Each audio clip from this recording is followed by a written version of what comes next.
The temple is the NPC, and you're a real human being. Of course, the new industrial revolution offers us many opportunities, but it raises manifold questions on the ethical, but even legal implications. And we have to be prepared for it. And that's what we want to do in Davos next year. Talk about technology and how the ways it can be deployed, that contribute to growth rather than exacerbate unemployment. How will that implement itself? So join the digital revolution in Ukraine, in Europe, and in the world through our state platform, United 24. In case this is the last time you ever hear We are from me. launching a major digital initiative, Digital for Freedom. Everyone will be able to contribute to the development of digital infrastructure the way you like. It's a big question mark. Only started with the King Crusaders. I'm going to confound them with conundrums. Sporting. Perplex them with puzzles. Wish they were dead. It was run by the CIA's brainwashing experts. Here at McGill University in Montreal, the fund found 3 projects worth financing. They supported an extensive study of witch doctors in Nigeria. This How, is, investigators let's say, wondered, did fiction. native healers Will not cure happen. many illness? When I asked them, how much lithium did you want to put me on exactly? It took them 4 days to answer because they were embarrassed about the amount, right? And I refused to take this, right? You understand that if I had taken the medication, I would not be here, and it would have been, he was deeply troubled. We miss him. We love his music, though. Well, they would have Britney Spears too. I mean, look, they would have Michael Jackson or worse, yeah. Exactly, and it replaces maybe the workforce or jobs faster than we can replace them with the new jobs. So, not everybody can be a robot polisher, and so on. I've practiced Chinese water torture on myself. I love Jewish people, but I also love Nazis.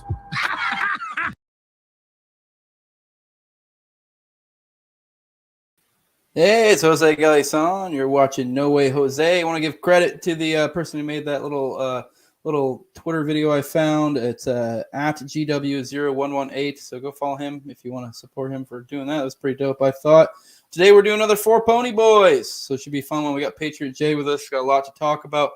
He's probably going to have to leave around the 45 1 hour mark, but we have another guest coming in later. So, and you want to stick around for that. It should be, I'm telling you, you guys want to stick around.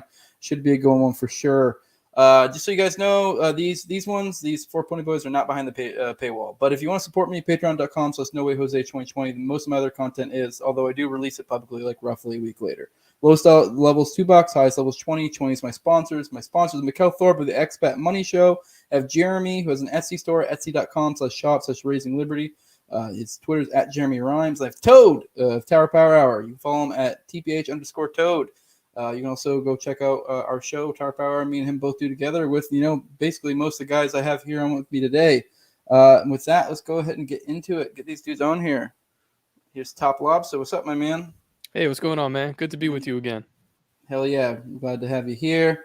Make sure to go to toplobsta.com. Got Clint Russell. What's up, man? Dude, I just realized that fucking Toad doesn't support my locals. What the hell's going on here? We're going to have to fire him. I'm sorry. The trick is, I found out the OnlyFans he was supporting, and I was like, yo, dog, like, really? Like, you're going to be paying for OnlyFans, but you weren't supporter homie. That's the case. The trick is extortion. Not me. Piece of shit. We got Reed Coverdale, the man, the myth, the legend. Looking very pleased to be here. Reed, you look like you just fucking stumbled out of a cabin out of a vacuum truck, out of a hobbit hole. Living out west made it a lot easier doing these late night streams. Working on the East Coast and getting up at 4 a.m. and then doing these is a little rough. But I'm here for the homies. So. Thank you, man. Yeah. All right, the man, Patriot J. What's up, my dude?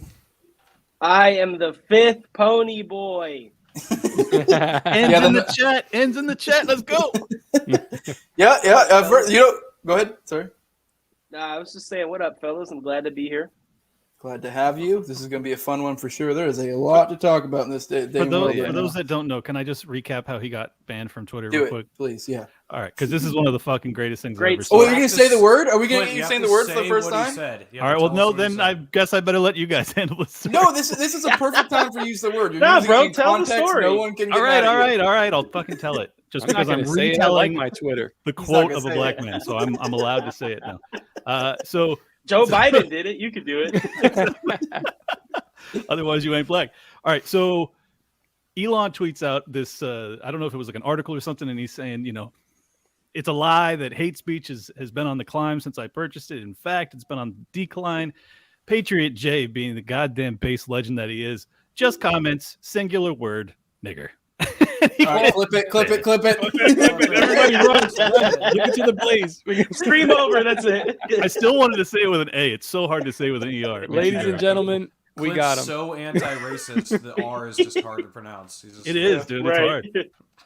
Oh, that's Yeah, man. The ban was instant. Instant. Oh wow. It was like the tweet was up for maybe a matter of 7 minutes, and then I get an email. Your account is suspended. Yeah, I said, fuck. Did it give you one of those, like, most people don't send tweets like this? Are you sure you want to send this?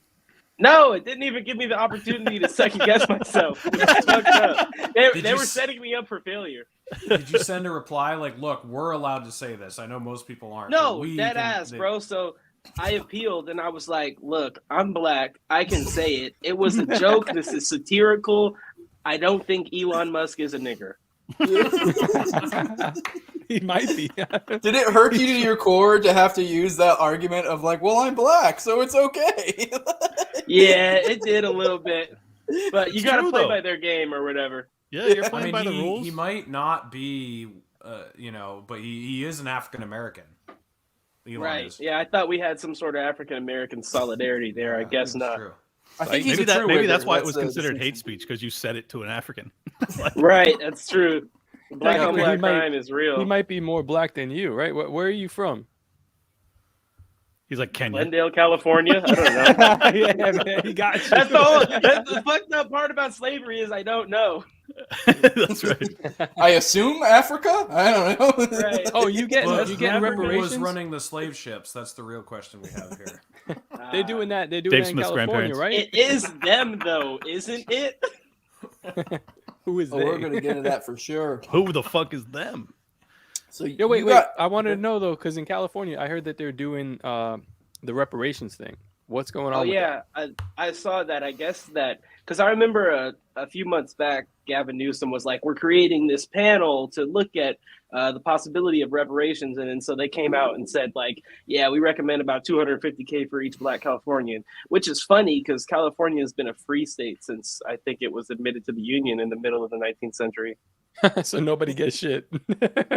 That's funny. No, we're getting shit. I'm collecting. I don't know. It's still it's not in the final stages right now, but if they do announce that, I will be first in line to get my reparations checked. Fuck yeah, I dude. Buy some support you, Bitcoin. man. Yo, they emailed me about the student loan forgiveness, and my wife still got student loans, and I was about to put a Biden Harris shit sign right outside my house.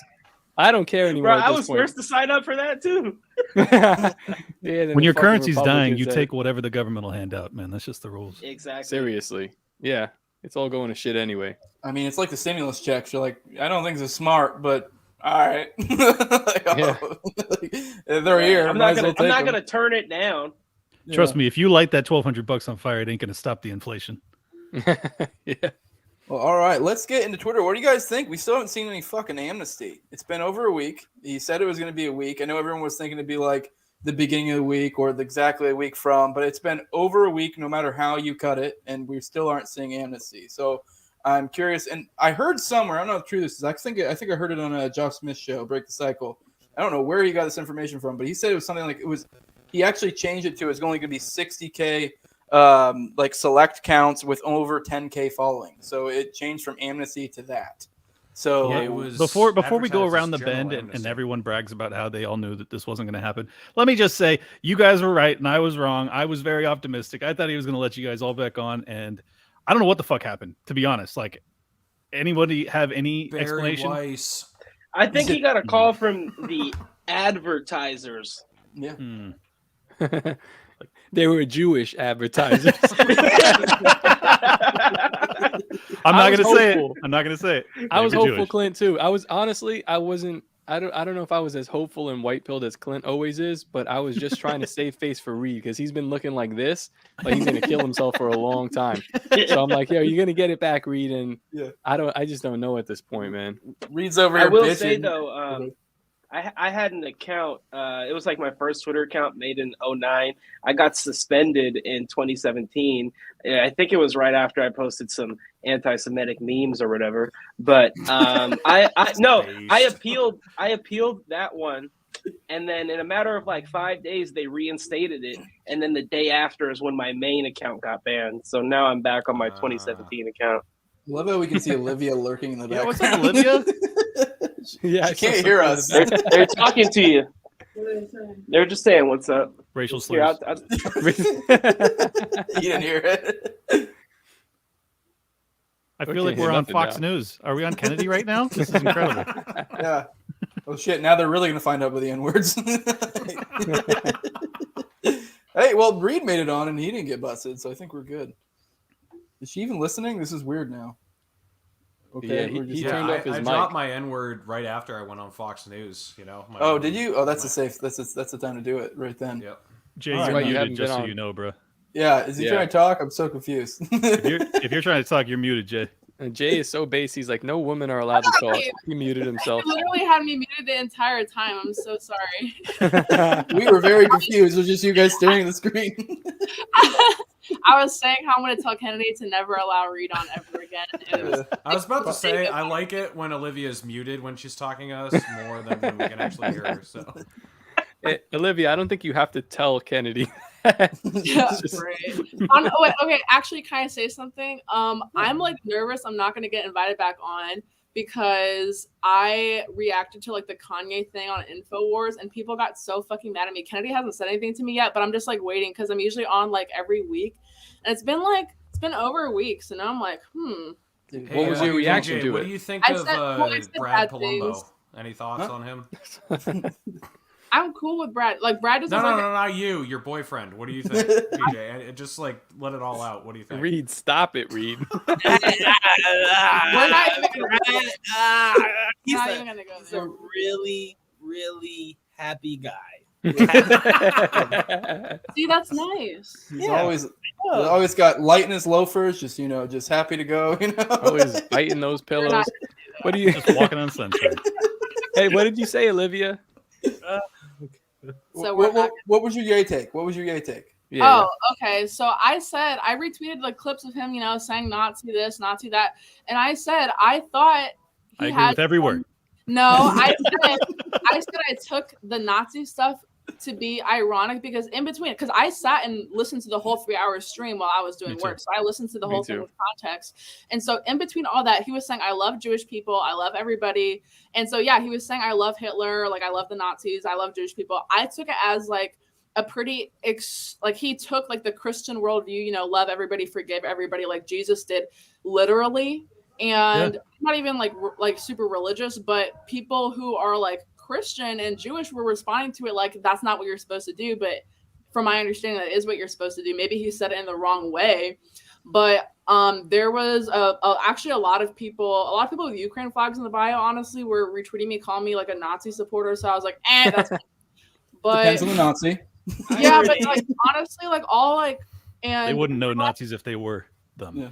Like we're allowed to disagree and stuff, but all like the Fee people and the Fox Business people, like all the people I like work with were like denouncing it as irrational and repugnant or whatever. So I was like, oh, yeah, maybe I said the wrong thing. They were denouncing your based politics. Yeah.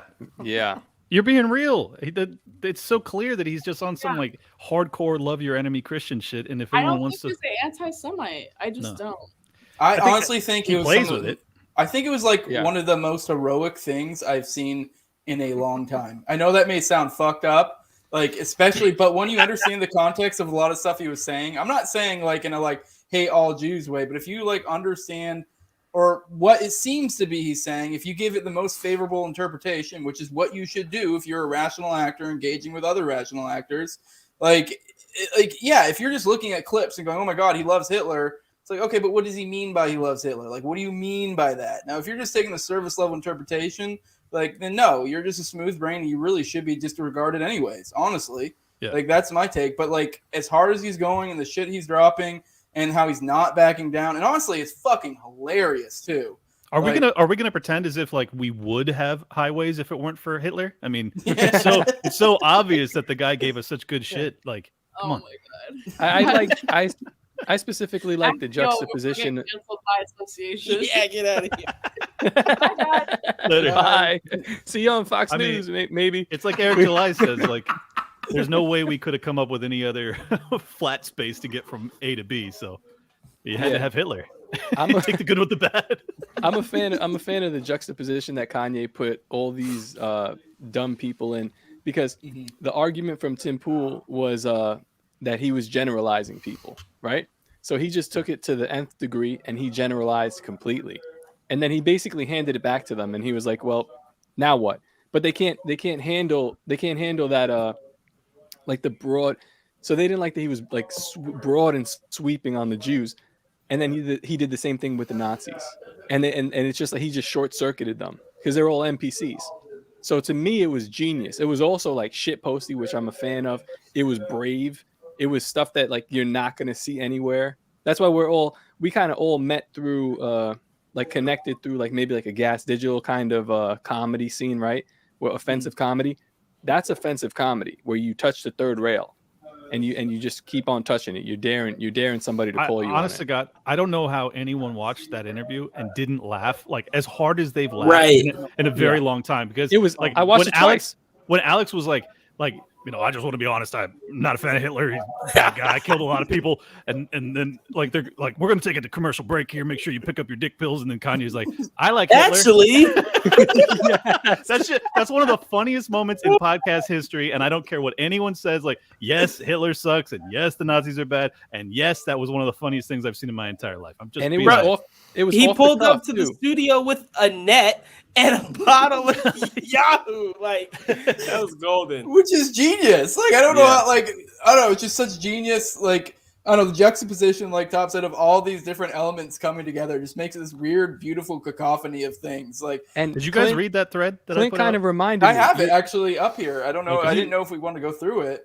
He reminded me that happened almost at the break where he was like, well, I don't really like Hitler. And he was like, I like Hitler. And then they just go to pushing pills. But it's like the genius of it is that he was like, he saw the opening, took it, boom. And then the next like 2 hours were just riffing on this. It wasn't planned. So it's going to be like a little weird and clumsy.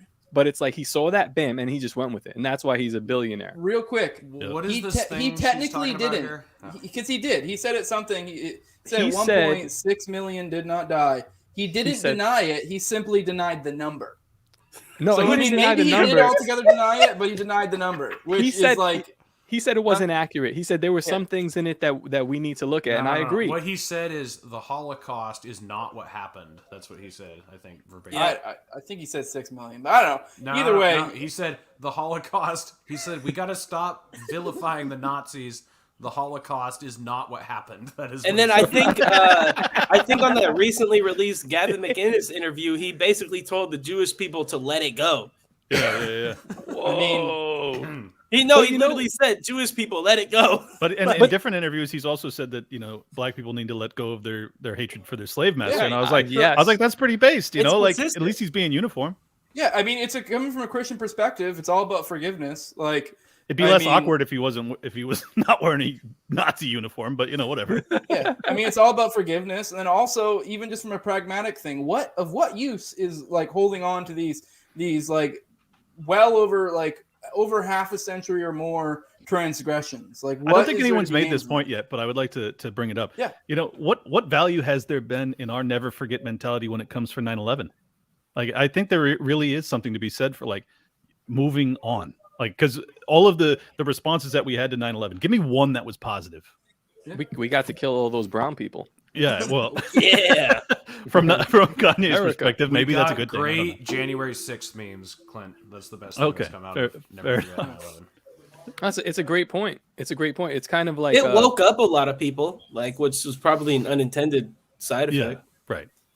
I'm not sure that remembering 9/11, every day of our lives, as it seems some in the Jewish community do with the Holocaust, I'm not sure that that's a healthy way to live. Just being totally honest. And I think that applies for any group of people with any sort of historic ethnic injury that they've experienced. And I know this is a very unpopular opinion amongst some in the Black community and some in the white community and Jewish community and every other community. But I think that it's kind of a cancerous, instinct or emotion to hold on to. Well, it proves that remembering the Holocaust and 9/11 didn't do anything, because we still ended up with an atrocity like January 6th. So obviously, we didn't internalize it enough. True. Yeah. Yeah. Yeah, No, the remembering of 9/11 kind of did just like it gave us a weird nationalism that kind of was destructive. And if you think about it in the lens of like the Jewish people, that nationalism turns into Zionism in a small percentage of their population, which is destructive. So yeah, it's not something we should be holding on to for sure. I also think with his whole Jew Zionism thing, I think to some extent, either he's too dumb or he just doesn't care to have to caveat every time or do the inconvenient like change of words to Zionism. Because there will be times he'll say Zionism and sometimes he says Jew.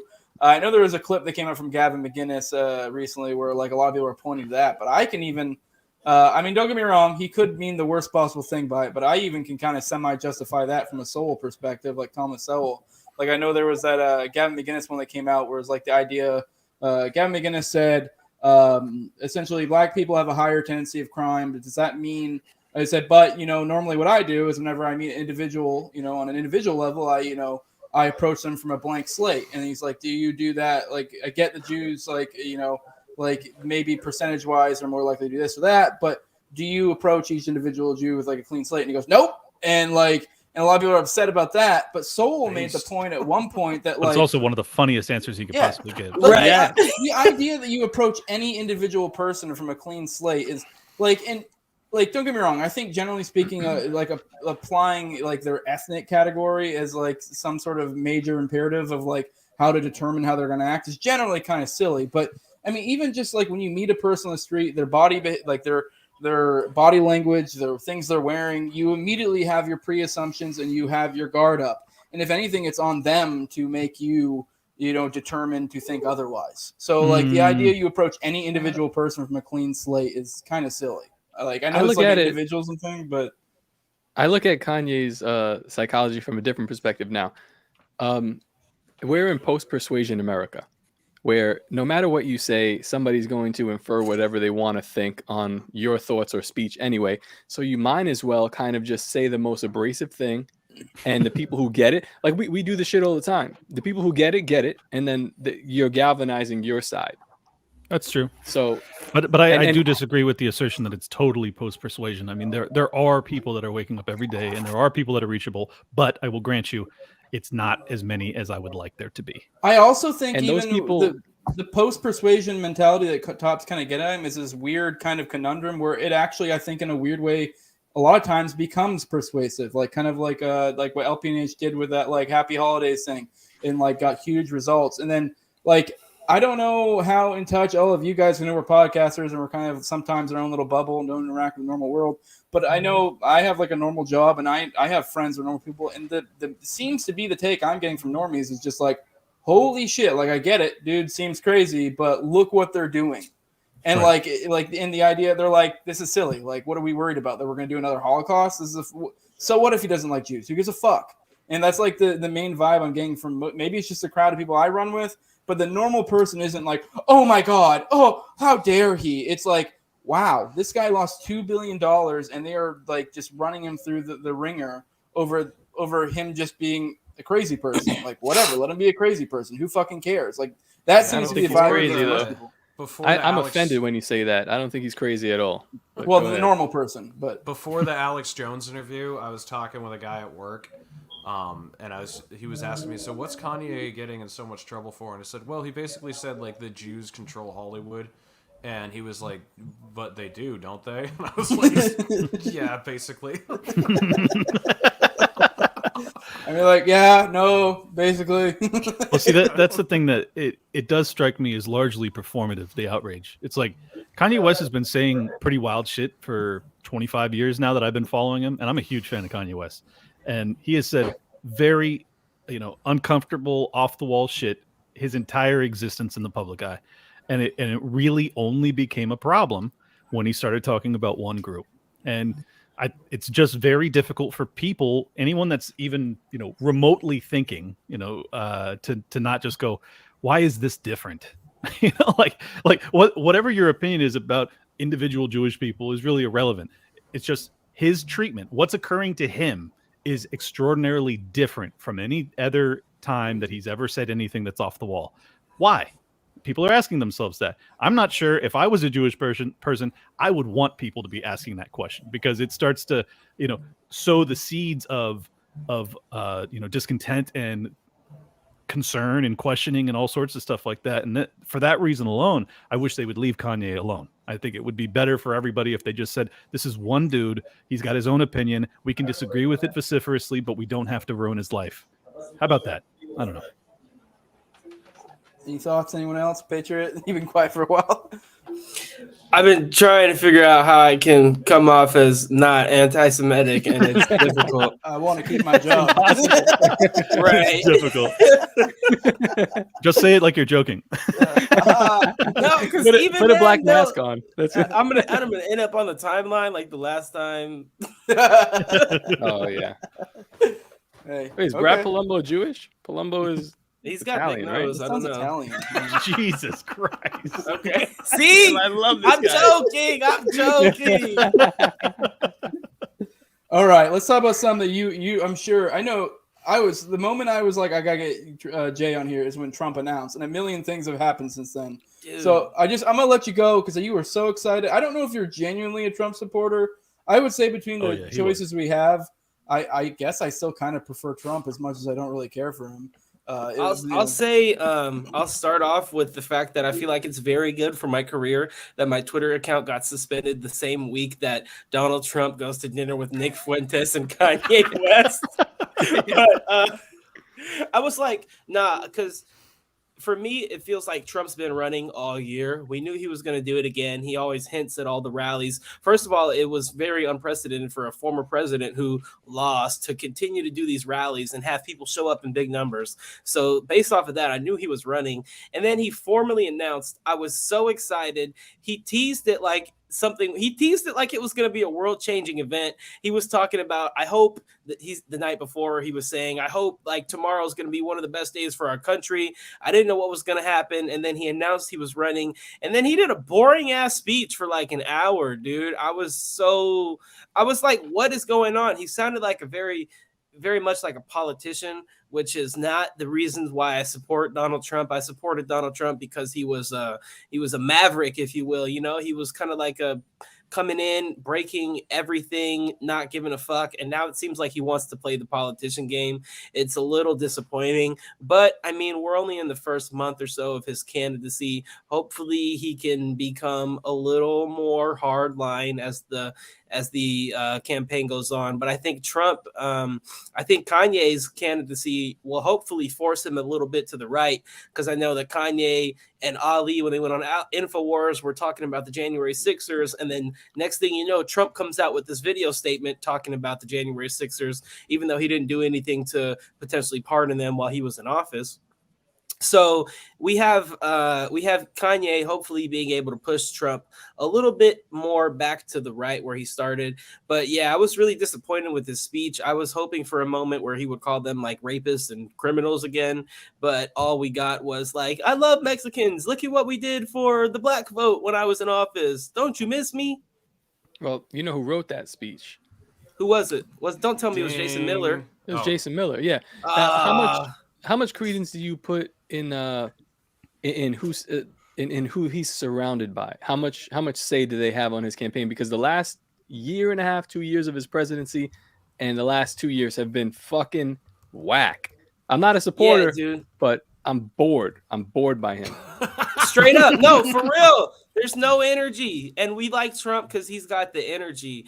I definitely think he's surrounding himself too much with these political establishment types. He needs to surround himself with a bunch of Trumps. Honestly, it would be great for him if he took Kanye's campaign staff. Like if he had Nick, Ali, Milo running the show, we'd be in a better off position.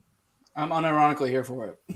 Yeah, And I ain't it voting would be for him, great. but I'm here for the spectacle. Like, I'm not in even a gonna vote. I dream- probably won't even vote, but still, like, of the options we have, like, you have DeSantis, who I think is generally, like, as Reed's pointed out many times, I think he's gonna be the rights Obama if he gets in.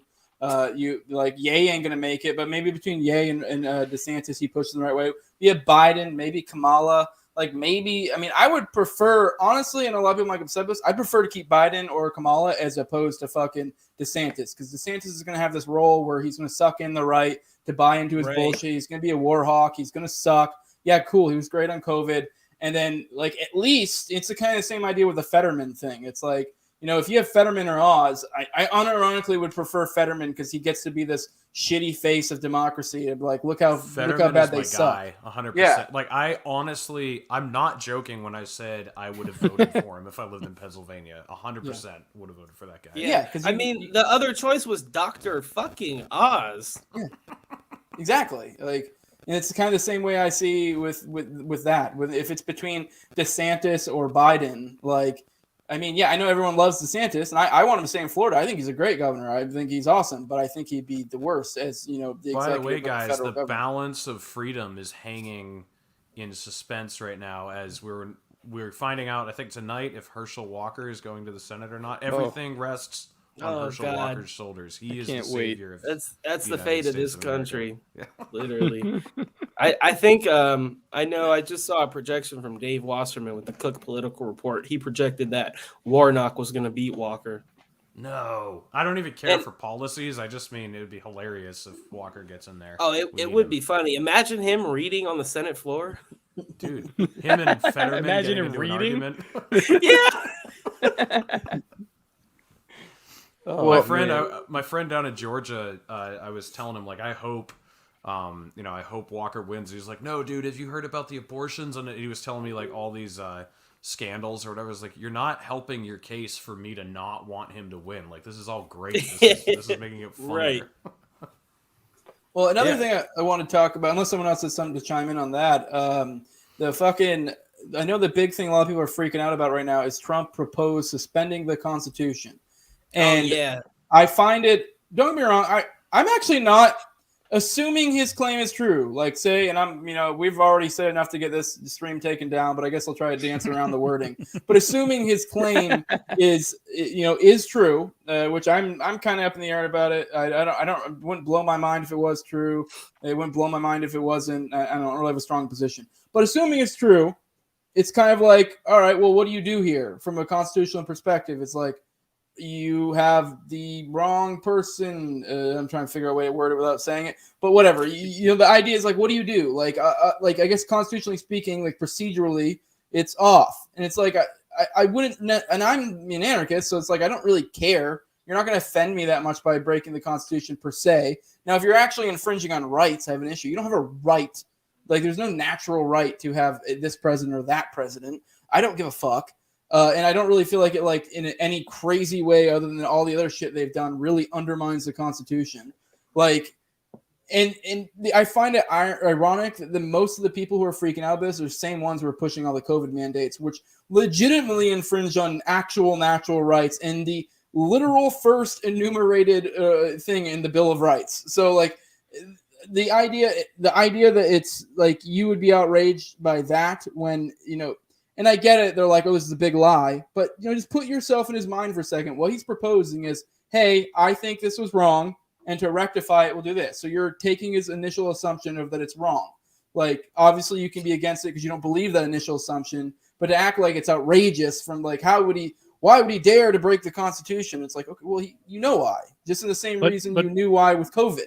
Can someone clarify to me why you would need to suspend the Constitution to rectify what is his alleged, interference in the process? Never read the Constitution. I don't know. Yeah, I think he said like Constitution and pretty much all federal laws. So I'm thinking mostly just like federal election laws and the process for holding elections. I imagine he would do some sort of process where he would call for a new election, and that would definitely require some sort of federal law to be suspended or immediately changed.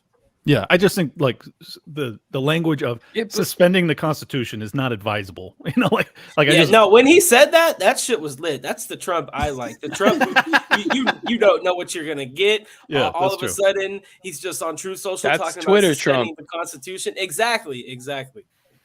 Yeah. Speaking of which, when the fuck are we getting back on Twitter? If he's not gonna, he can't do shit if he ain't. Like, let's be real. I feel like he'll come back closer towards I'm a fan. the 2024 election. Yeah. What are you a fan of, Top? Yeah, he has to. Oh, okay. I'm a fan of what he. Here, mute Top for a second because he's right, go ahead. super lagged. Yeah, okay. I was worried it was me for a second. Well, he probably had some amazing insight right there. Yeah, I mean, I think that if the he's had all these years now to prove his case. Where's the fucking evidence thing that gets man? me? And it's even terrible because leading up to the election, he was warning everybody they're gonna do this, they're gonna do that, and then he just had no plan to either combat it or expose it once they did. Yeah, I think the truth is like whether they stole it or not, they did it fair and square. You know, like they really, I mean, they got the job done. Whatever your view is as to how it went down is kind of irrelevant. It's like, this is the way the system works. They played the system. They got their dead carcass of a president in there, and here we are. So like, dust yourself off and play again in 24. And from my vantage point, along the lines of what Reed was saying, like I'm fully in the clown pill mode where I'm like, look, if I don't get like fucking Thomas Massey or Dave Smith caliber politicians in office, then I just want the funniest fucking outcome possible. So from my vantage point, like, yeah, Trump is funnier than Biden, so I'd rather that. And that's about all there is to it. I know it's pretty crazy, but it's honestly how I view things. I was going to say that I'm a big fan of what Trump said there, because one of the biggest hindrances of the Republican Party or like the MAGA types is holding on to the Constitution. Like, well, we must play by the rules as your opponents completely skirt the rules and fuck you and then try to fuck your kids too. Right. So it's like by him saying that, I'm like, how many of his fans or his followers will be like, you know what? Yeah, let's just do that for now. Because in my opinion, I don't want to get your channel nuked, but I do agree with what he's saying. I think it's completely, almost 100% correct. And if you want to go ahead and rectify it, do it by any means necessary. I don't give a fuck. So stop pretending this old piece of paper is holding you to this, because your opponents are not, they're not abiding by these same rules. So I think I don't agree with you that it's true, but I still want him to rectify it by any means possible. It's literally why I think you're gay. Besides all the gay sex I've seen you have that's the main reason. Well, I think it's a really. You haven't seen all the gay sex I've had, trust me. Yeah, fortunately, our videos haven't leaked yet. I think that there's a really interesting cognate here between what occurred with that election and what occurred with the First Amendment violations when it comes to speech suppression on big tech, because they played the game properly. Like it's immoral, it's arguably illegal, but they played it right. And it's like all the people that got banned because the FBI was sitting down with the CEOs of big tech and advising them on what is or isn't allowed and blah, blah, blah, even though a bunch of the shit that they banned people for was 100% factually accurate. It's like, okay, yeah, it's a violation of the First Amendment. Now what? You know, I'm gonna argue. I'm gonna disagree and agree with you at the same time. I like it. Do it. Yes, they did this thing with Twitter, and it's pretty clear cut what they did, and that goes to Facebook. And we're not even talking about Google, which is the big one. The Google searches. I mean, you want to talk about affecting what people think, but I think that they did all that, and that's all on the up and fine, even though it's immoral. And then I think that they cheated too. And I think and they barely eked out a victory, which is stunning to me because their ideas are so bad. Yeah. So that's just my opinion. I'm probably wrong. That's the most interesting part about all this is like they pulled out all the stops in my estimation too. And keeping the election tally aside, because I don't really know, because there's never been any fucking evidence to like prove it one way or the other.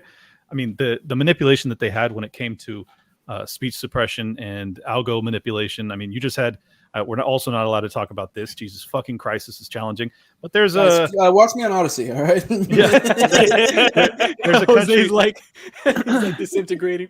I don't feel so good, Mr. Stark. No, I'm doing a good job of talking about it. There's a country down south that used to have a president called Bolsonaro, and Mm-hmm. they have pretty hard evidence that the trending topics were being manipulated by Twitter. So like if Lula's camp came out and they just said whatever the fuck, it instantly trended, and then you would have like 500,000 hashtags of something in support of Bolsonaro, and it wouldn't even be trending at all. It's like, it's just so obvious that they're manipulating this on a very grand scale and on a very high level scale. And this is why I'm of the opinion this is not low level government that's doing these things. This is our highest level CIA. Like I really believe that's what we're up against, and this is why it's so hard to fight. It makes me like angry on such a visceral level, and I don't know who to be angry at, like the FBI agent, the guy like Mike Baker that's on Joe Rogan all the time, or the blue-haired freak that's pushing the buttons. But when I look at like my own father and I'm arguing with him about simple things that are basic fact, I can argue the same shit 4 years ago as I do today, and we'll have all new evidence today that this stuff is proven 100%. I was 100% correct, and he'll still argue tooth and nail because it's not what he saw. Right. And it's like, this is my father. He raised me. But these fucking freaks are manipulating, like, you know, our loved ones' minds to a point where it's like, I'm ready to fight you, like literally fight you. I'm angry with this. And I don't know. I think America really needs to wake up to that point, because the division that's happened at your dinner table, whether it be at Thanksgiving or Christmas, is not necessarily because we have a difference in ideas. It's just manipulation. And we know who's doing it. Yeah, and it's whether or not you believe the propaganda that's being fed to you. Tell us, Top, who's doing it? They're doing it. They. No, actually, you know what? I'm not even going to say it's they. This is like a conglomerate. This is a conglomeration. You were right. This is a lot of people, a lot of different people doing this. Like when you're talking about the federal government, I'm not going to jump on this and say the Jews. Yeah, I don't know who the federal government. It's just like, it's a mix of like employees that got there because they took a test maybe and then got compromised at some point. Who the fuck knows? Have you seen that political compass of blame? It's like the top right is the Jews, the top left is the rich, the bottom right is the government, and then the bottom left is the I forget what the other one. The capitalists. American, I forget what it is, but it's the rich Jews in the American government that, you know, it's like you just got to add them all together, and that's how you get the answer. So. Yeah, I mean, you follow this shit. You just added the same thing 3 times. Yeah. Unironically, if you just add it, like if you follow the purse strings to the end, I mean, you do get to like people like fucking who are the big dogs? I just was thinking of his name and I can't. Soros. Well, Soros for one. You have the fucking Bankman-Fried. Bankman-Fried. You got. Trust me, Bankman-Fried ain't the top. Rockefeller, who's I'm pretty sure one of them. You know, like so. Just saying. You guys are making this very hard for me to continue with these shows. You're just constantly like they theming it. It's fucking crazy. I feel like I'm a pronoun. I mean, do you think? Obviously, we're not saying every one of them, but it is weird. Why do the like in the tippy top, and it's like, and then you wonder why there are these countries like Israel that get these favoritism, and like you can kind of follow it even all the way to there. And then obviously, then you can think about the lobbyists, and it's like we have this group, this group within this nation that gets like favoritism, and they have this weird thing where it's a cultural thing, it's a religious thing, it's a race thing, and so it's like it's so hard to have this conversation because there's so many different dynamics, and it's like, well, what do you mean? And it's if anything, like whether it was purposeful or not, it's like it's this like weird little trap where it's like no matter what you say, you're anti-Semitic, because it's like I can't generalize this group without being like, especially because I could mean this in, you know, an assortment of different ways, and it's immediately like, oh, that's anti-Semitic. Well, I think that's all the more reason that you ought to be fighting it from the governmental level, because ultimately that's their power structure, whoever they are. And I am not of the opinion that it is exclusively Jewish people by any stretch of the imagination. I think that focusing on the government is ultimately the reason that the bottom right of that chart that Reed was referencing is correct, because that's really the power source. They have the monopoly on violence. They're the ones that are able to implement whoever the fuck they is. They're able to implement their plans via the state. And I think until we roll that back, we're basically just grasping at straws and putting up new fucking figureheads to make ourselves feel better while nothing actually changes. I do like being able to point out to some extent what is a sort of a truth, though, and not saying that every Jew does everything, but it's like there are very rich, powerful people, and they all have connections to Israel. So this is why the Zionist Jewish distinction is important. And then you have some people who either don't care to make the distinction because fuck you, I don't need to explain myself, or it's too stupid. And it's kind of like with somebody like Ye, it's hard to tell which it is. Like it's probably a little bit of both. Well, I think it was a genius move. Obvious to me. So like you have World War II and we win, and the Holocaust happens. So it's not just, it's part of like the American image that we saved the Jews, right? And like we had to, like that's why we had to get into the war. It's like an ad hoc reasoning for like why we did everything. And so it's like part of American culture to think that way. And then we just like went to such levels to demonize the enemy that we beat that, anything resembling anything that's like Nazi Germany is just like the absolute worst thing in the world. So I mean it's been baked into us for like 80 years. So the fact that, criticizing any institution that's Jewish or like pointing out anything about any Jewish organization is just really taboo.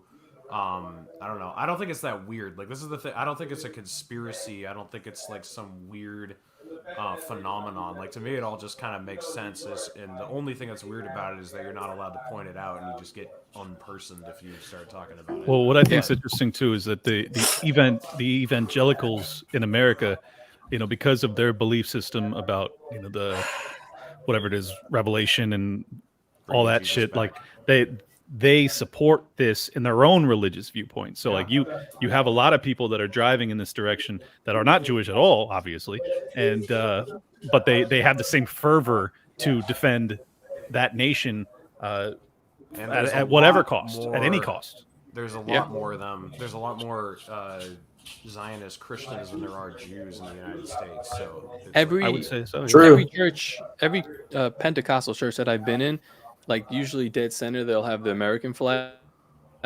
On the left side, it'll be the Christian flag, which is like the white and blue one. Right next to that is the Israeli flag. And when I asked them about it, I'm like, why? It's all the same NPC answer that you kind of get, and there's really no reason.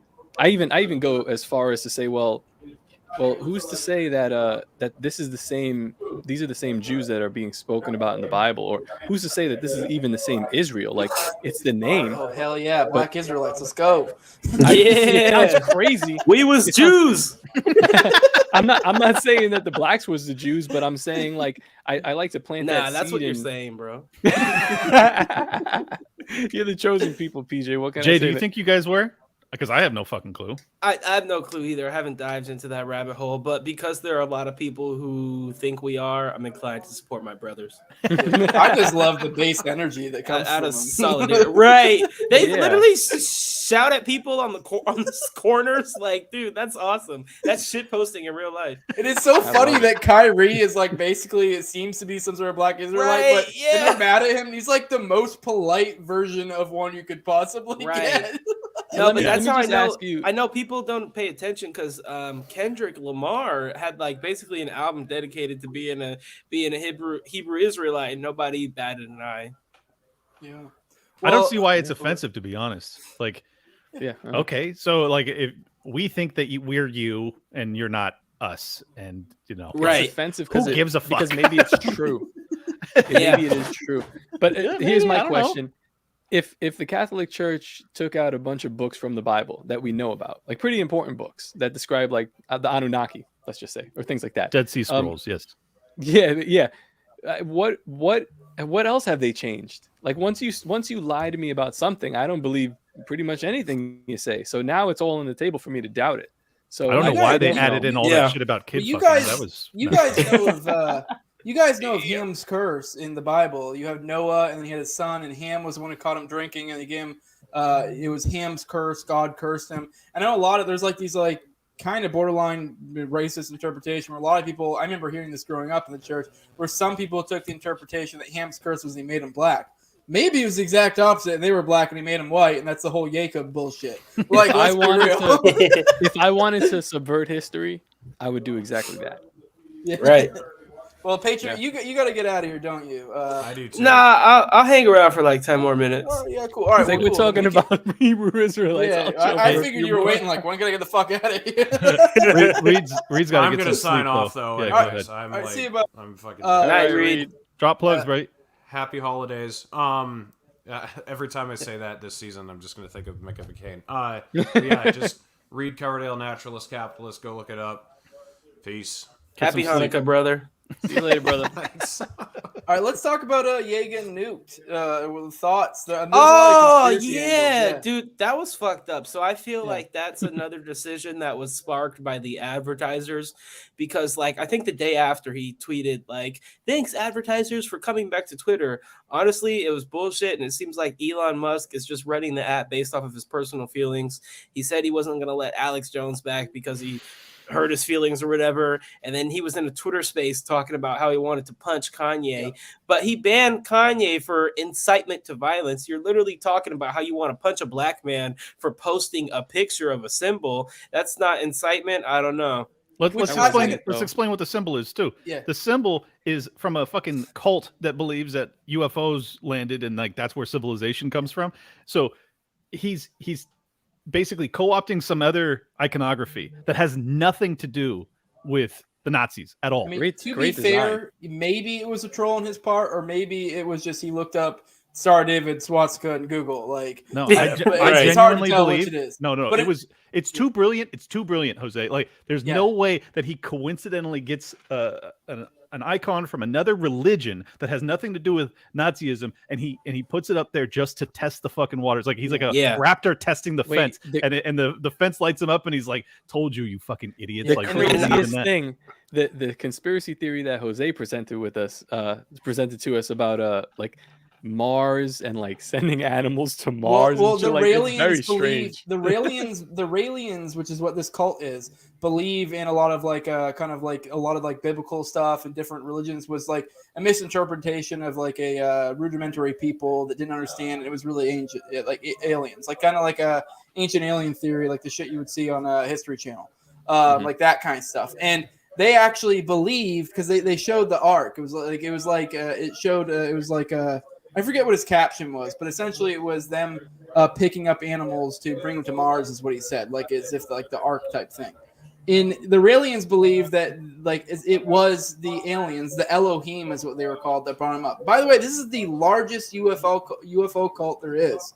And like they also named Elon as one of their top 100 honorary members, which you can interpret that one way or another. If you understand their ideology, they're very like about science. They're actually an atheistic religion.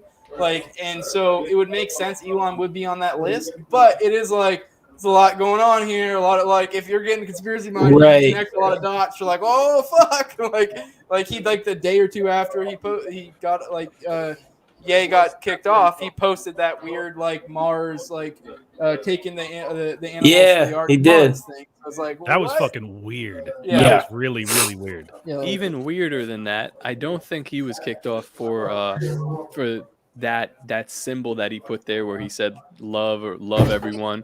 He was kicked off because he put a picture of Elon Musk and Ari Emanuel. Yep. That's it. And he said, this will be my last post on here. And he was right. But and Elon said, this is fine. And then the next post was that Raelian post, and he says, this is fine. Right. It's the guy. That's the guy that helped Elon procure the deal for Twitter. And he's also the guy that got Kanye canceled. It's not fine. Yep. That's the guy that Kanye said, I'm going to fuck your wife, basically. It's not right. fine. Yeah, that's what happened there. No, that's a really interesting point. And, and I'm really not certain as to the reasoning, but I thought it was so brilliant to post, I love everyone with the fucking the Raelian thing or love everyone or whatever the fuck he said. And then to get banned for incitement to violence by saying love everyone. It's like, it's so wild. And then it not to be a Nazi iconography is just like it's so masterful and so many levels. Like I don't think people really appreciate it enough. Guys, I just figured it out. Kanye is Q.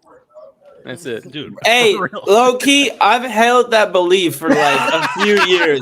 I'm not even kidding, bro. I think Kanye may be working with the Q team because there's this one Q post and it's like Q talks about how you're gonna laugh when we find out who exposed like child or like the sex offenders, like with Weinstein and Hollywood and shit. And I thought to myself, like, I'd laugh if Kanye did that. But I think you made a great point, Clint. I feel like that post was definitely calculated, and I think it was even more so because I think it was either Jason or Paul who released like footage of like Ye in the car on the way to Alex Jones, and he's talking about how he's gonna pull up. He said he's gonna stop at a store, bring the net, bring the Yahoo, and then he's like, I'm gonna plan to have Nick and Ali tweet from my account during the interview. So like he's definitely aware of these things. This is all calculated. It really is, and just to show that he's testing the fence, he's getting all these guys that are permabanned, Alex Jones and these other cats that I don't really know. To send tweets from his account because he's just trying to see where the limit is because he wants to prove hypocrisy. He wants to prove that Elon is not about free speech. And, as a free speech absolutist, I appreciate the efforts, even though I disagree with many of his other assertions that he's making during his interviews. I love the fact that he's just like, he's firing on all fucking cylinders when it comes to like, he's at the line, he's at the limit, he's stepping over it, he's seeing what you can get away with. I don't know how more libertarians can't appreciate that, even if you hate the other shit he's saying. It's weird. I do want to make one point about the symbol real quick, because I think the symbol did a beautiful thing of exposing people. I've said many times, in previous, especially with you guys, that I like these kind of moments where they expose people, because I feel like there's nothing better. This was like the ultimate litmus test of exposing whether someone is an idiot, a bad faith actor, or a quality individual.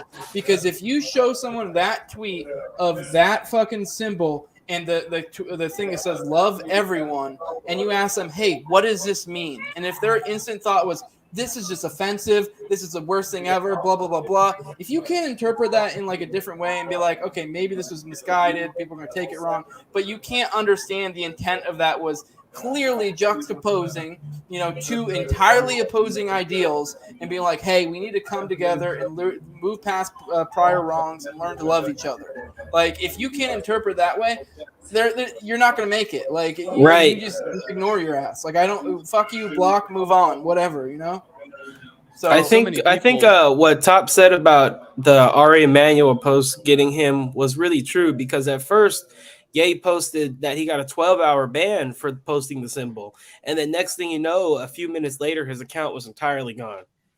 Yeah. Well, I want to know what. I just want to know what Ye and Kanye kept texting about too, because I remember like Kanye posted the. Kanye was texting his former self. I mean, wow, Ye and Elon. Yeah, no. Ye and Elon. All right. Yeah, no, because he was posting the text on Twitter, and then after he got banned, he posted the text thread on Truth, and then Elon sent him back some weird Bible scripture, which was very cryptic. I just want to know how that conversation continued. Yeah, me too. Well, all right, Jay. I know you got to get out of here. I have our next guest in the back, sitting in the fucking back. I got Jason Rink, which anyone who's been paying attention, he was fucking chilling with Ye, during that whole, momentous occasion. I don't know if you have anything to plug at this point, Jay. But I know, huh? Yeah. Guys, follow me on Instagram at Sir Hottest. I don't even post on there. I'm gonna have to make like a fucking Facebook page or something. I'm gonna come back. I'll be back on Twitter though. If he doesn't unsuspend my account within the next 2 weeks, I have another backup ready to go. So be on the lookout. All right, fellas. Thanks for joining us, man. All right, man. Nice to talk with you. Jason Rink, what's up? Want to tell people who you are real quick before we get into it, so they don't, plug your shit for sure. What's up, fellas? So I am the most canceled filmmaker in America, or at least that's what Tom Woods told me. I've done some films. I was making a film called The Steal with Ali Alexander. Made a film called The Most Canceled Man in America with Nick Fuentes, and have a film out, series out called Q Sent Me about the QAnon shaman in January 6th. And last week ended up picking up Ye from the airport. So that's how I got embroiled in this situation. What a crazy fucking life, man. Jesus Christ. By the way, I've watched 2 of those 3. I don't know if The Steal is out yet, but on Movies Plus, everybody go check it out. It doesn't cost you much at all. And it's truly independent creators that are like actually putting out fucking cutting edge stuff. So don't miss it. Thanks, man. Yeah, and actually, The Most Canceled Man in America, the film about Nick, is free on Movies Plus right now. Once this stuff... Oh, is it?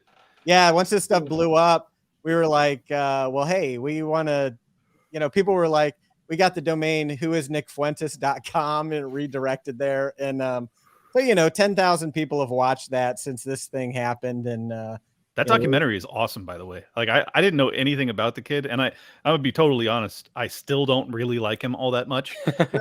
Because I don't understand people that are like, we're up against this fucking this evil criminal state, and we're gonna take it over. And I'm like, no, you're not. You're definitely not. I love you're the him enemy of the simply- state. You can't even fucking fly. How are you gonna take over the fucking government? You're out of I your love mind. him simply for who he pisses off, and that's good enough for me. Yeah. Right. That's all that's required. So Yeah. So do you regret naming it the most the most canceled man now that we have Ye out in the mix? All right. No, it just allows me to make a sequel, and I'm trying to. I'm hoping You we can play into identity politics. The most canceled black man in America. Exactly. Yeah, we got a whole series we could do. For real. But yeah, so I was watching you guys on this. This has been a great stream, and yeah, it's just funny because my relationship with Ali is what put me in the situation where I ended up picking up Ye from the airport because Ali just needed somebody who had a nicer car than him, and I had one. And so what kind of car? It's a 2022 Jeep Gladiator, so Okay. it's a nice ride, a Rubicon. Jason, And, you gotta tell me what you think about Kanye, man. Is he crazy? Is he crazy like a fox? I really want to know. That's my question. I'm waiting. I think he's a crazy break. genius. When you talk with somebody, you can get a sense of like, is this person crazy? Is he intelligent? He's need also to an know. artist. That's my thing. It's like I think it's because you got to apply the fact he's an artist, and he's like. He's thinking differently. He's not like a political philosopher like we try to be. Yeah. So I think this is. Let me give you my general takeaways. Right. So I ended up picking up at the airport. I picked up him and Nick Fuentes. They came in on a private plane. Ali was with me, and so Ye jumped in the front seat. Never met him before, and we're driving away from the airport to go to the hotel. And the first thing he did when he got in the car is we started driving, and he looked up at the moon and he was like, "Hey man, look at the moon. It looks like it's laying on its back." And it did look like it was laying on its back. And then we drove by this grocery store called Randall's, and he like ripped a verse off the dome that rhymed with Randall's, and he was like, "Love it." He said it, and then he's like, "Oh, that just rhymed with Randall's." And so this is the greatest story I've ever heard. Keep going. I love it.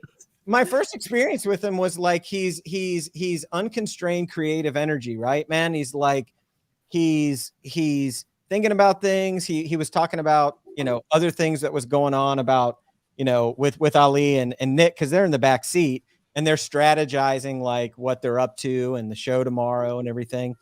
And then we're driving towards the Omni, is where we were going to go stay in Austin, and he's hungry. So we see a Waffle House and he's like, "Hey, let's go to the Waffle House."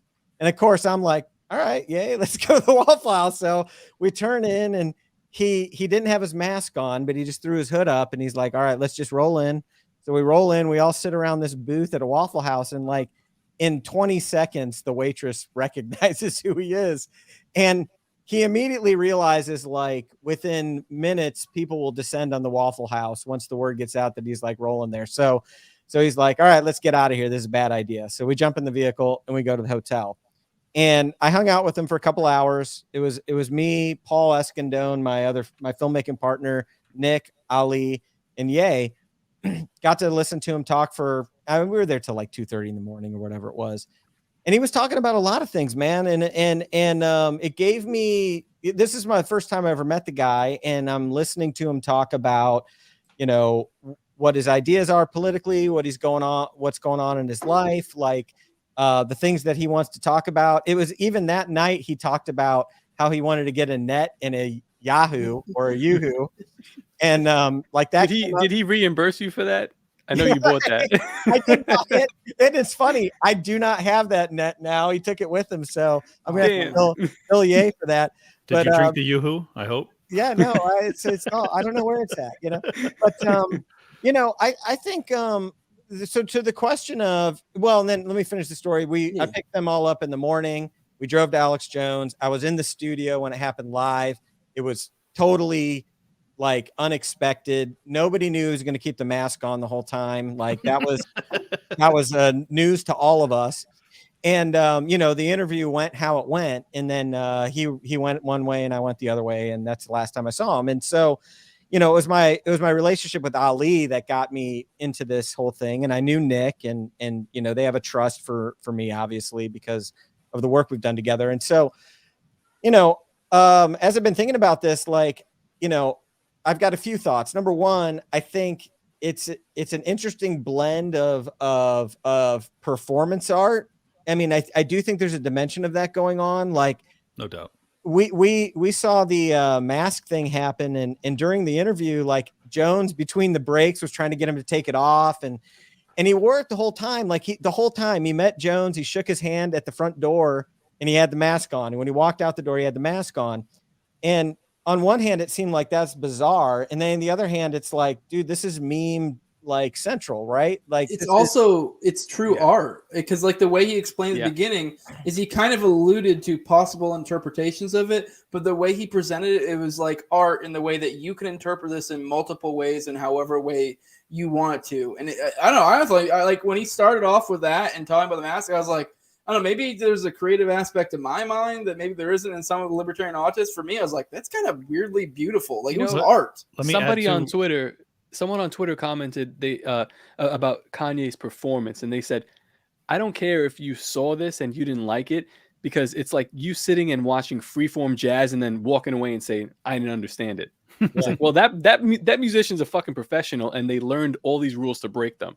So they did that masterfully. That's my opinion too. Let me just add real quick. I saw Kanye perform about a decade ago, and I was so upset because on stage he wore a mask the entire time. And no kidding.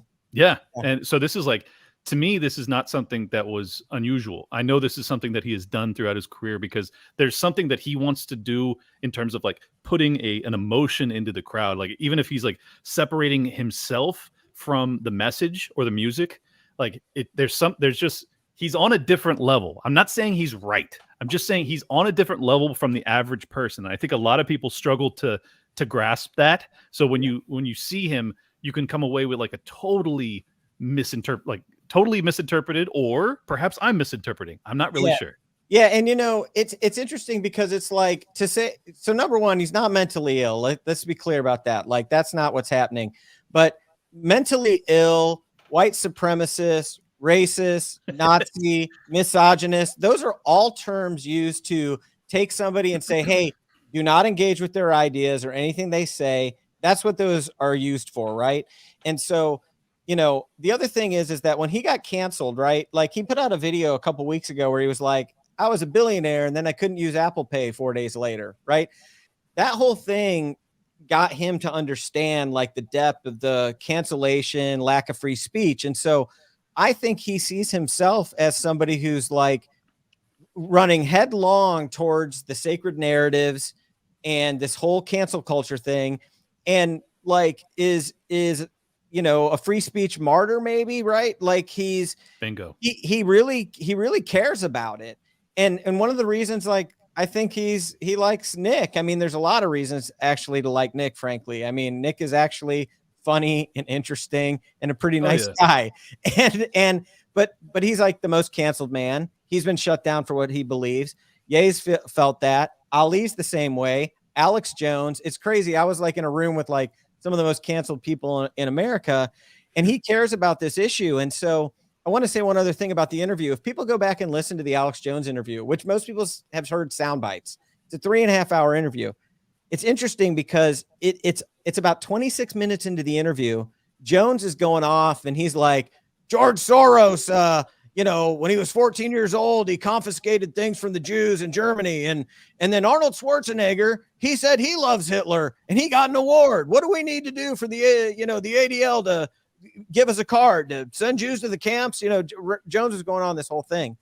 And as soon as he said, Arnold Schwarzenegger said he loves Hitler, which like is from the 70s when he was like a weightlifter, this whole thing. As soon as he said that, like moments later, Ye goes, I love Hitler. And I think a lot of people missed that. Like, I actually think that the reason he first went out with that was because Jones had said, like, yeah, Schwarzenegger hasn't been canceled for saying that thing. And George Soros, like, literally was involved in the confiscation of wealth from the Jews in Germany. And he's like one of the most powerful people in America. And so this idea of like the sacred narrative, I think what Ye's up to is he's like, look, why is it that there's this one group of people or this whole thing that if you talk about that, you're done? But there's all sorts of other things you can talk about and you're not done. And depending on who you are, like, you can still exist.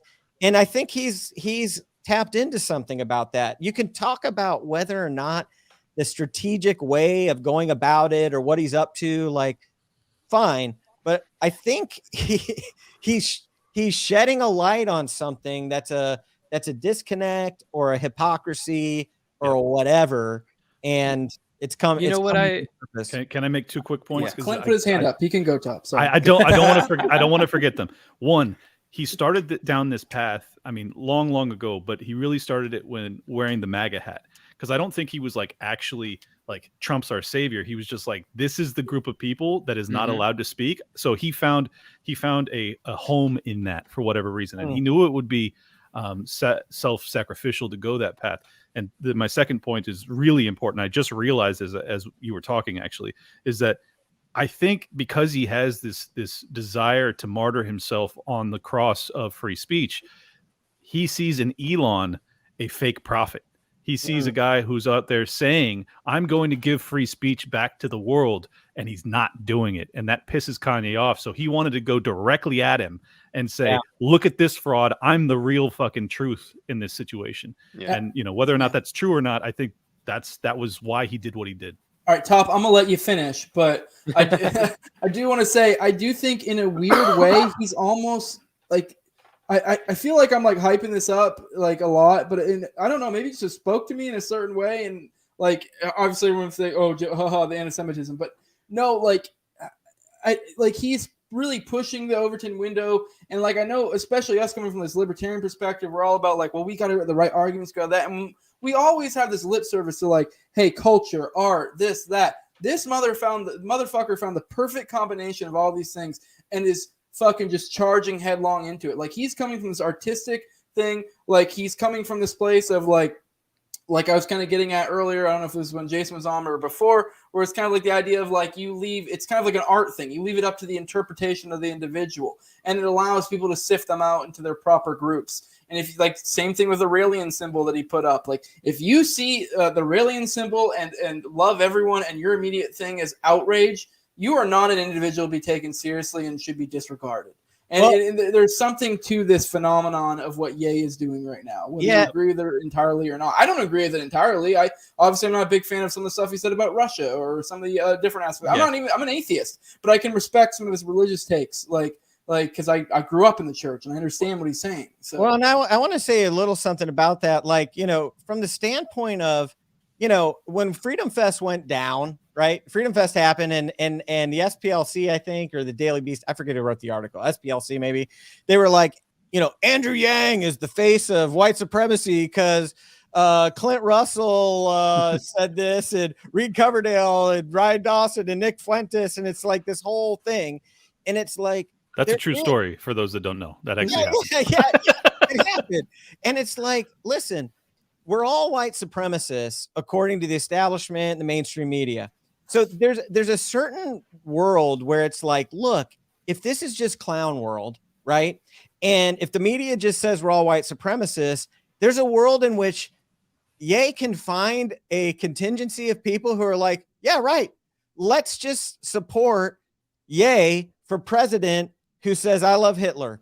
And we're just going to go around that. And we're going to be the next version of Trump wrecking ball. I know you guys were talking about earlier, like Trump's coming off like soft now. He's not radical at all. And DeSantis is like, you know, even becoming groomed by the establishment. So it's like, what does the next radical move look like? Maybe it looks like Ye.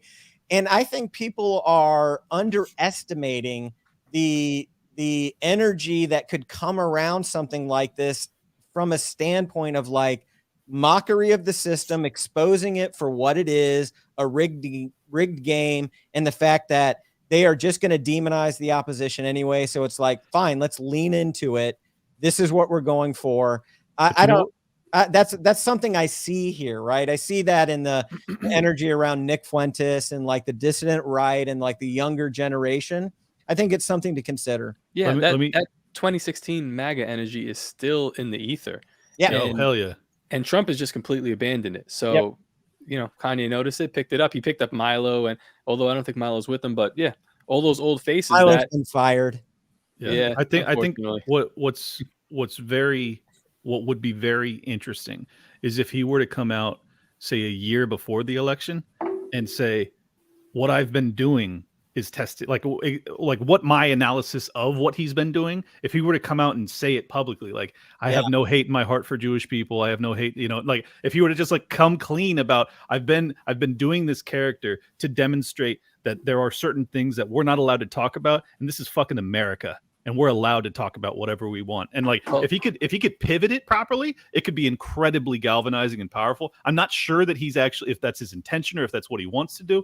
But it would be very interesting if he were to. I told you guys in the group chat, I said, like, so as an artist, if you see when I draw someone's face or something, if you see all the draft lines I make, it's fucking chaos. Because like, just to draw a circle, there's 1,000 lines before I get to that correct shape that I want. And then that's my dark outline. So as an artist, that's what you do, even playing guitar. Like, you kind of noodle around until you find what you really want to do. And when I hear Kanye talking, that to me, that's what it feels like. It feels like he's just drafting. He's drafting, and then he'll touch on something, and it's like, all right, we're gonna hold that, and we'll move on to something else. And he just keeps drafting. If you don't get that, that's lost on you. That's your fucking problem. Yeah, and I get it. And to your point, it's like, hey, should people be able to draft in public, right? Like, can people come through a metamorphosis? Like, I think he's going through a really radical transition around a lot of things, and I think it's happening in the public, and he's putting it out there. And it's like, I think that's kind of amazing to watch, right? Like, I mean, and whatever you think, it's fucking courageous as all get out. No one does that shit anymore, especially if you have billions of dollars in contracts that you're guaranteed to get paid on if you just shut the fuck up, and you're still like, no, I'm going to create in public and I'm going to fucking suffer the consequences. That shit is unbelievably powerful from someone in my position to watch. I'm just like, this is mind blowing. Yeah. It is wild, the things that have like surrounded around this Jay thing. Like, it's almost become like a boring point to bring up that he essentially exposed what most of us people who pay attention already know, essentially the combination of MK Ultra and infiltrating Hollywood.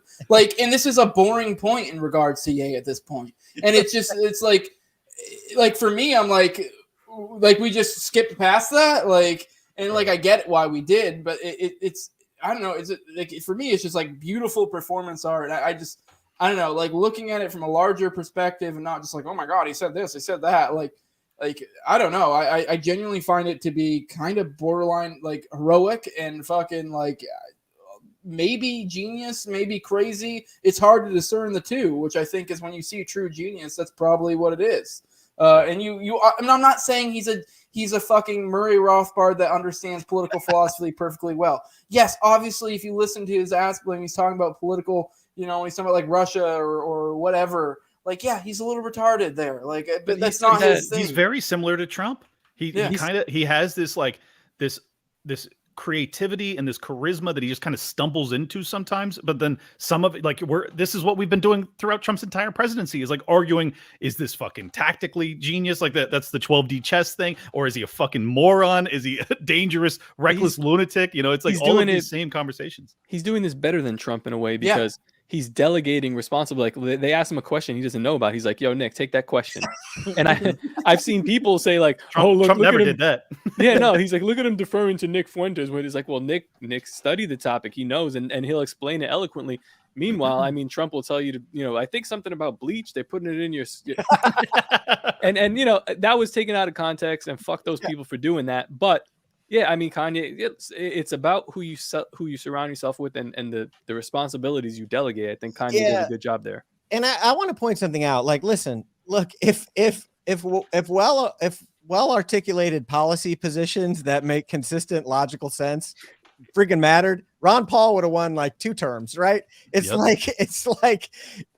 like this in a way. What I see here is like the full mask coming off of what the situation really is.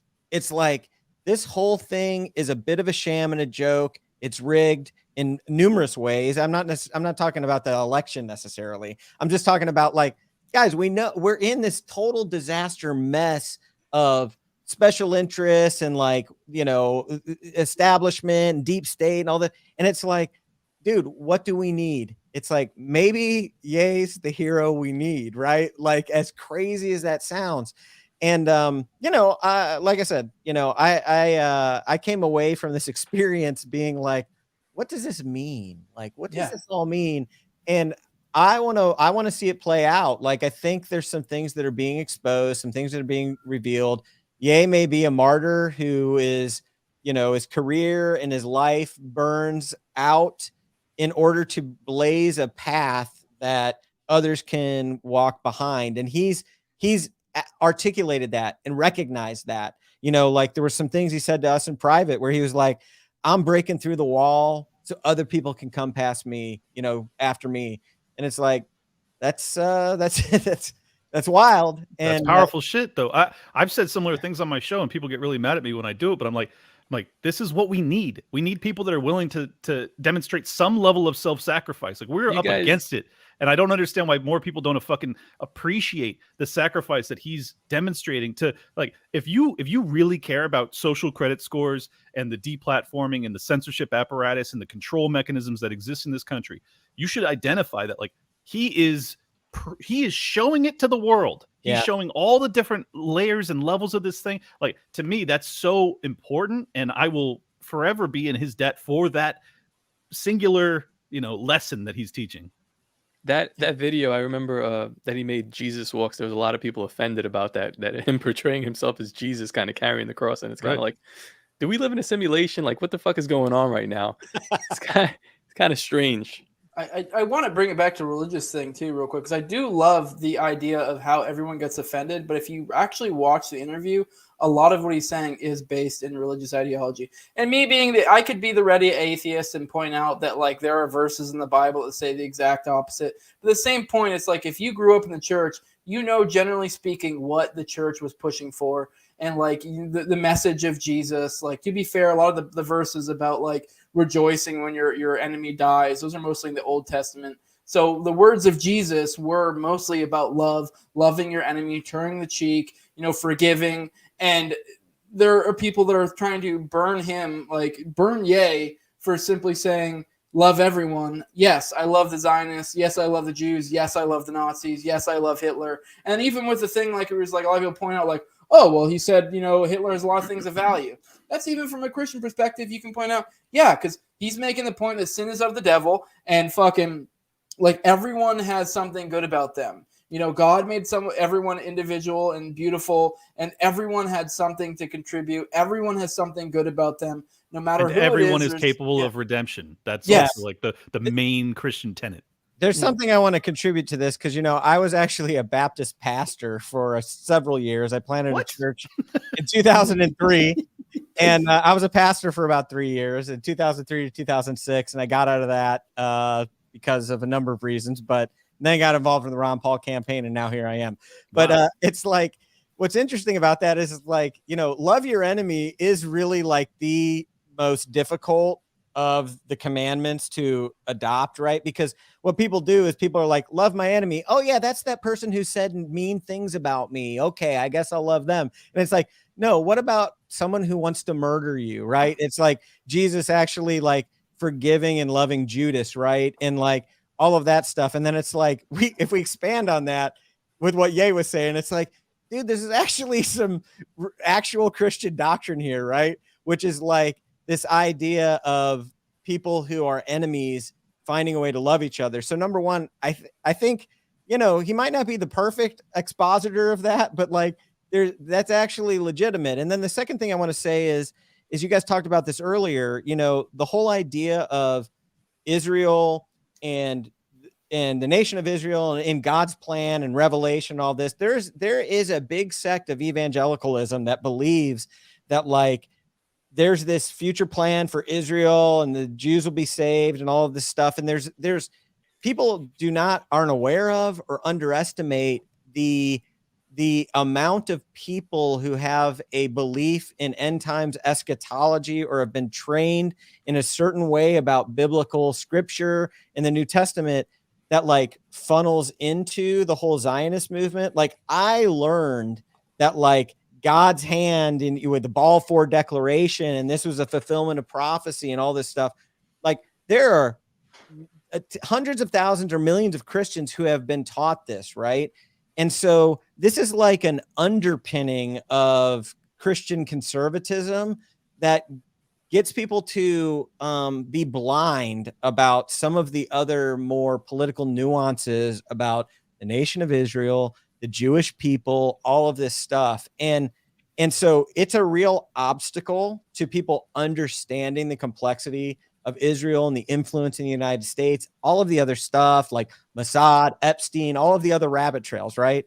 It's like there's just a lot of people who are like, Israel good, Jews good, like the Bible told me so, and my pastor. And so if any of this would sort of get people to like be broken free from some of that, I think that is contributing to us not having a real conversation about whether supporting and funding Israel is in America's best interest and like what's going on there. It's underpinned by these weird religious beliefs that may not actually even be accurate when you're talking about the Bible. It's almost a reflection of what's happening to the white man in our society, non-religiously, where there's like a form of cuckoldry going on where they kind of expect the white man to lay down. And I mean, you guys, you're all familiar with this, but when I see Christians talking about, like, I don't know, Jews for Jesus and stuff like this, this is obviously going to make me seem anti-Semitic, but to me, I'm like, why the fuck are you worried about these guys? Like, worry about your own salvation. And then you're saying, well, these are God's chosen people and all this stuff. I was like, but they don't care about you. Like they don't, I mean, in the Talmud, they think, I mean, they call you goy, like they, whatever. These are just my thoughts on it. I'm more worried about myself and what the religion means to me personally. I cannot look externally anymore. My point is that there's these weird religious beliefs that may not even actually be accurate. Like people think that they're just like, oh, this is what the Bible says. And it's like, not really. And they don't understand how that has like permeated like U.S. foreign policy, like a weird or a version of evangelical Christian teaching is actually directing whether or not we give money to Israel. Like that's totally absurd. And most people don't realize that's at play. And so, I know a lot of you guys have talked about this type of stuff and know what I'm talking about, but it's like, the world is more complex than we realize. And maybe we just need somebody like Ye to come in and just wreck it down and we can rebuild from the ashes, baby. Yeah, this has been a great moment for like reobtaining the narrative because he is attacking so many things in like you could say borderline retarded way, and then you have people like us that can come in and be like, whoa, let me tell you about this, that's this, and it's kind of a beautiful moment. Like I said, with the MK Ultra / Hollywood infiltration by the feds, like that was like an afterthought, like a minor little thing. This is a thing a lot of us have been spurging about for forever, but now we have this perfect thing to point to. Like, hey, you remember Ye? Like this huge thing. He said that like halfway through the interview, and it's like he said it kind of from a scriptural standpoint, where he's like, I'm just a tool, but he surrounded himself by Ali Alexander and other guys who are also tools in different manners. So, yeah, I actually disagree with Top on the fact that Kanye's delegating in a good fashion. I think that he's wise to delegate to people that know more about certain things than he does. But I think because he's only surrounding himself with like the most canceled people in the world. He's not necessarily getting like the best that he could possibly surround himself with. Not to diminish any of those guys. I think that they do all have areas of expertise that are very important and that they're good at. But I just think that he could probably, if he's serious about this, he's going to need some people that maybe aren't quite as canceled. Yeah, and I want to make a point on that. I was talking to a friend of mine, who started the Libertarian Christian Institute, and he was talking about, we were having a conversation. It's like, hey, this idea that Jesus is Lord and Caesar is not, is biblical. And that doesn't necessarily mean Christian nationalism, right? Like that could mean a different outcome, right?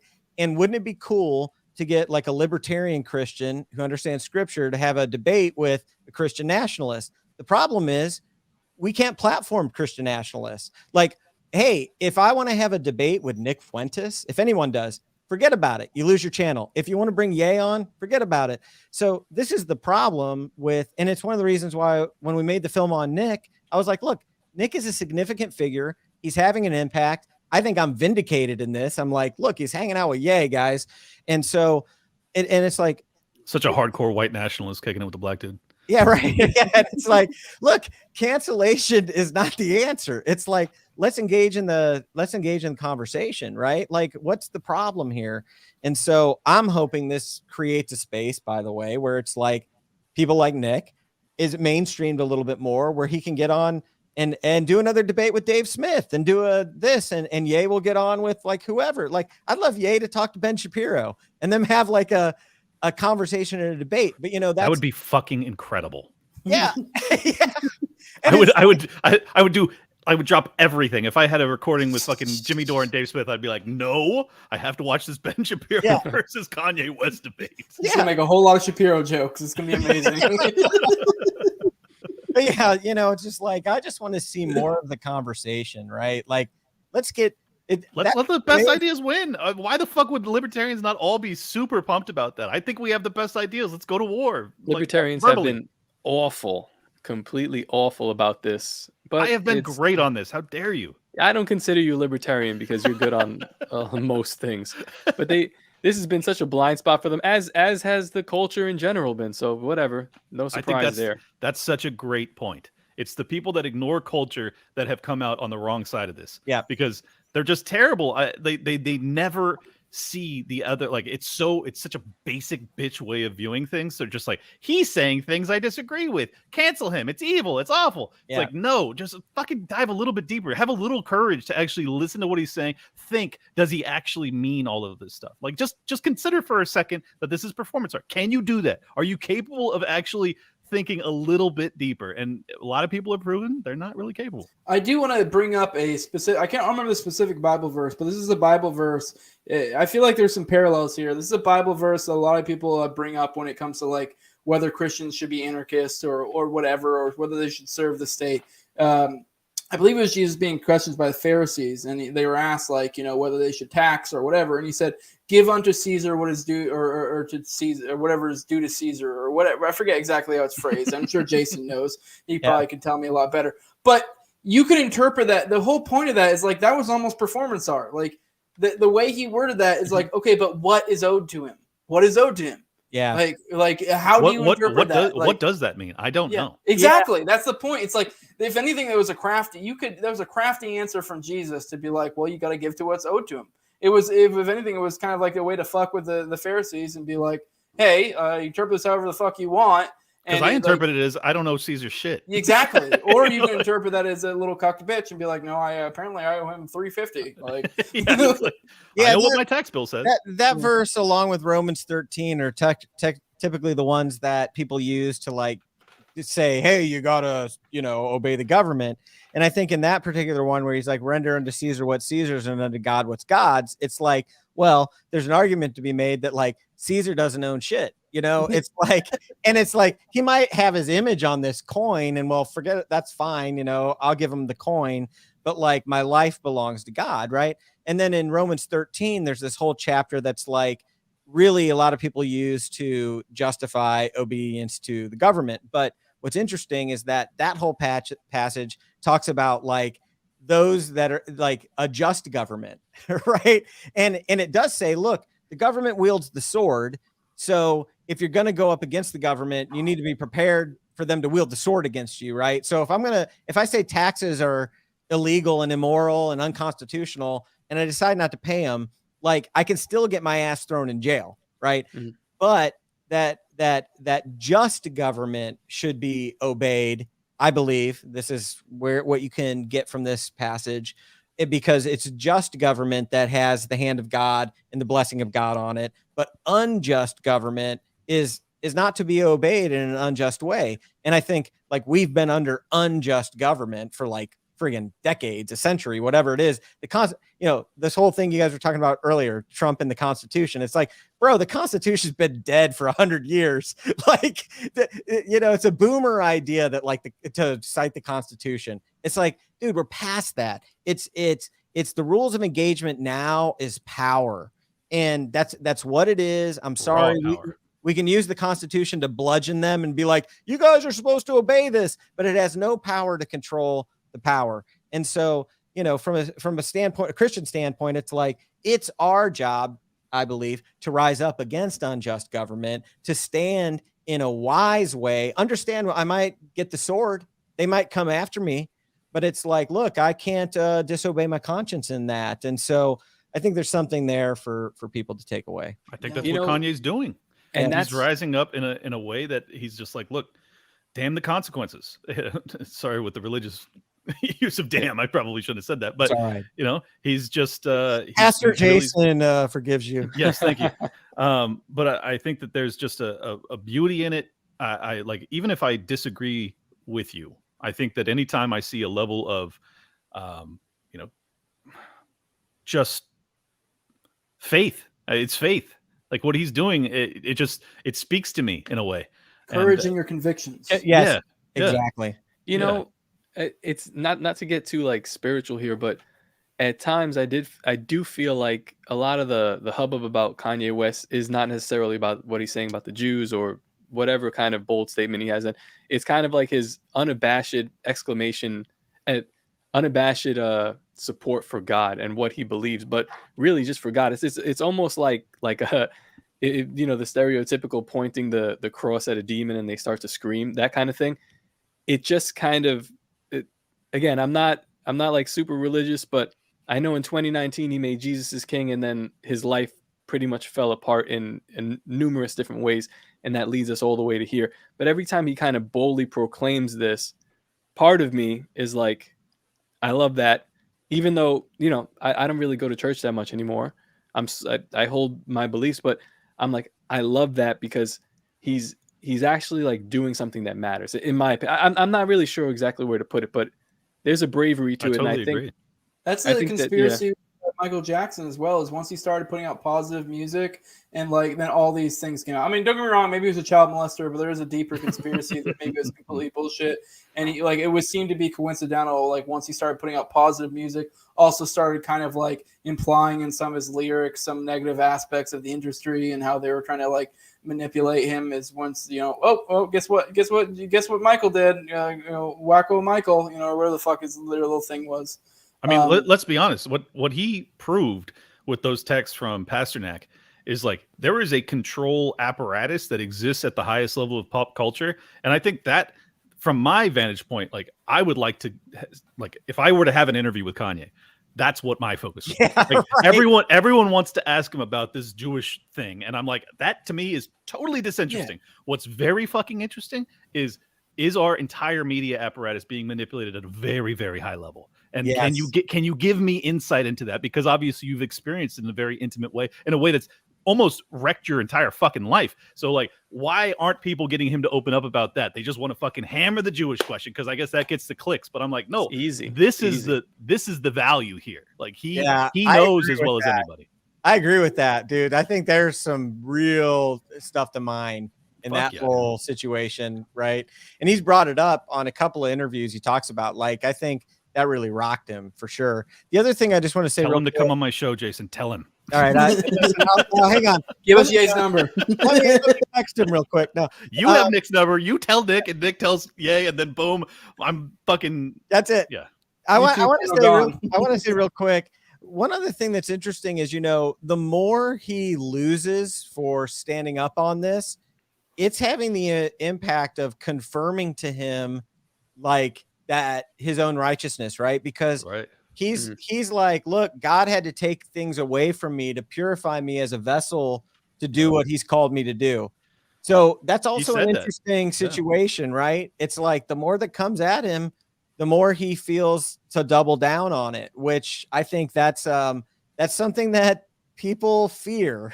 Yeah, no matter how you feel about it, that's big dick energy. Yeah, fuck yeah, it is. Because It's like- 99.999% of That's people Pete at Davidson energy.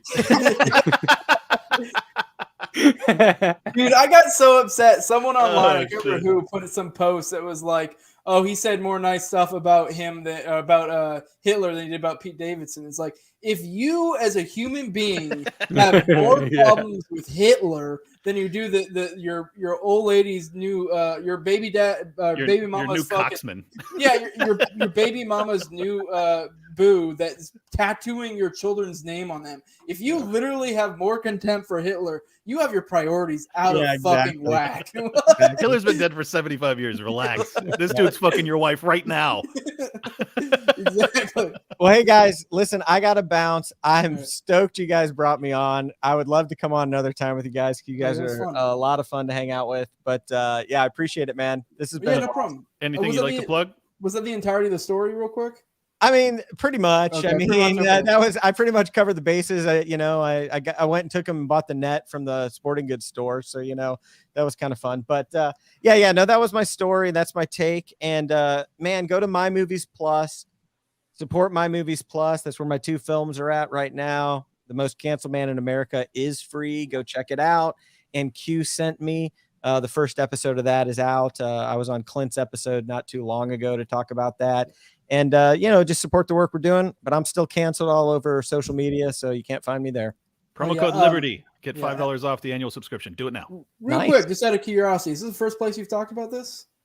Yeah, this is actually the first place I talked about the story. Yeah, totally. Breaking news, motherfuckers. Scoop, bitches. We totally did not deserve this. Thank you. That story was awesome. You had such a crew, like especially you had Patriot, Jay, and Reed before, and I was like, man, this is like quite a crew here. I got to be involved in this. So Hell yeah, love it, man. appreciate it. thanks for having me on, bro. Yeah. All right, guys, you want to drop All the right, plugs? Jason. Yeah, I'll just say real quick. I had Dave Smith, Jimmy Dore, and Craig Pasta Jardula on Liberty Lockdown today. It is actually premiering live right now. So if you're watching this, as soon as we're done here, hop over there. You can rewind and watch the whole thing. We really hammered all of the differences between the anti-war left and the anti-war libertarian movement and saw where compromise might be had. I'm not going to give any spoilers. Just go watch it. And then also, I did an interview with Dr. Robert Malone, which is not on YouTube because we talked about psyops and shit that are global in nature, and I can't do that over on YouTube. So check that out on Rumble or just subscribe to the podcast, audio catcher, wherever you're at. All right. You're going What's up? above Yeah. and beyond with your plugs. Yeah, go. man. Podcastmerch.com. We got this the Skanks Christmas stuff up. I designed all this stuff. Use promo code HO for 10% off. And we also got a new Dave Smith shirt. This is going to be limited. Fuck, so yeah, this one here, that little need patch that on the shit. side. Yeah, there's only going to be 300 of these, and we moved a lot already. So this patch here is like embroidered premium there. It's beautiful, and go pick that stuff up. Also, just check out TopLobsta.com, man. Yep. For all my your merch, shit. get Clint's merch, get Reed's merch, get Tower Gang merch. Yeah. Hell Thank you guys for tuning in. We love you. Yeah, for sure. This is the No Way Jose show. Follow me on Twitter at Senor Jose. If you want to support me, patreon.com, No Way Jose 2020. I don't really have any other big episodes to promote. I might begin Jesse trying to do on in the next month or two, possibly for my OKC series, which is big for anyone who understands the whole OKC story. It's huge. But that's all I got. With that, guys, I appreciate everyone who showed up. This was a fun episode for sure. Go definitely share it around. We're out of here. Go ahead. Gerald Salente on Friday. That's kind of a big one. So that'll be fun. Say that again?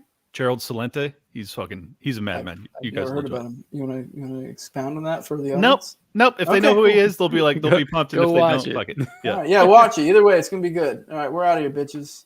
Peace.